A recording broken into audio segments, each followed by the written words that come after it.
manifesting after grief. I just saw a video and the lady was talking about how after grief, how at the same time you start manifesting more into your life through that healing process because your heart is open, because it expands into such a way that you can now allow more in. And as someone myself who's experienced becoming a widow and moving through grief, it makes 100% sense, because I know at the time when I was talking to collectives and hearing things from guides or my higher self, whatever you want to believe in, it was shown and told to me the power of manifesting through grief. And I know at the time I didn't really understand, but it's the power of that emotion, knowing that the grief emotion is like the bee's knees. It is the one that is going to hurt the most. It is the one that you are going to feel the most. And it's from the power in that, the strength of that, the way that you feel that. If you can apply that to everything else, to all those other things that you do actually want to feel, there's no more power you can put into it than using and understanding how much that can be felt and can be used as something that holds such a strong vibration. And yes, we know grief is such a low vibration, but understanding the power and the potency of it is how you can flip it to the other side of that.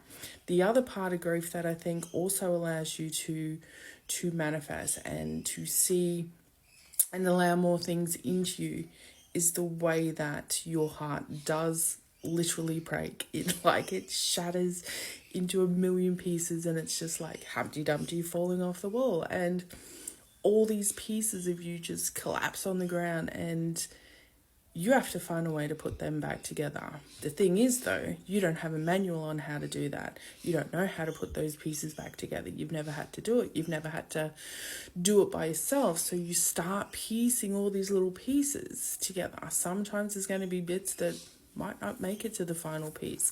Sometimes you might put bits in other places.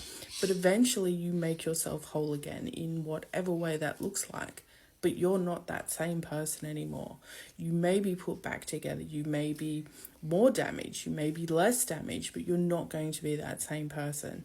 And it's in that, though, for me, where I had to put the pieces back together, that I did it in a way that I was able to not keep all those pieces that I wanted to keep, and to allow them to move on or be absorbed wherever they went, wherever they disappeared to. They're no longer part of who I am. And that person who I was in the beginning, before the loss of my husband, is not the person who I am now. But being that person now is definitely in that space where so much more can happen, where there's so much more power and intensity in the things that I can think or feel or know or have and do because of that experience. And we don't want to say to everyone, oh, go suffer grief because you are going to be so cool on the other side. No, it's not. It's a horrible experience. It's not something that you'd wish on anyone. But coming through it on the other side and being able to be in a place now where you can speak about it and you can tell people what it could be like and how you can feel on the other side of that. And it doesn't have to be constant sadness. It doesn't have to be my life is over kind of attitude. It can be something that you can look back at and still appreciate what it was, the power that was in it, and then really give yourself a pat on the back saying, oh, look, you did that all by yourself. Look where you've come. Look what you've done. And it's not just grief. People do this through many different experiences, but we have to give ourselves some credit, because we know most people who go through a lot of these sort of really strong situations and experiences, it's a pretty lonely journey. And even if you do have lots of people around you, it is still something that you need to still make choices on. You still need to decide all the time, I want to be better. I want to feel better. I don't want to feel like this. I want to do something different. Whatever it is, that's you. Even if you have those people around you who are encouraging you and helping you, it's still you making that decision. But I probably can relate more to people who don't have those people around you, who know that it was a lot of self-motivation. It was a lot of, come on, Anna, get yourself back up, because no one else is going to help you. No one else is going to get you through that. And I think we need to appreciate that. We need to say, good job, everybody. You did an amazing thing all by yourself. Well done.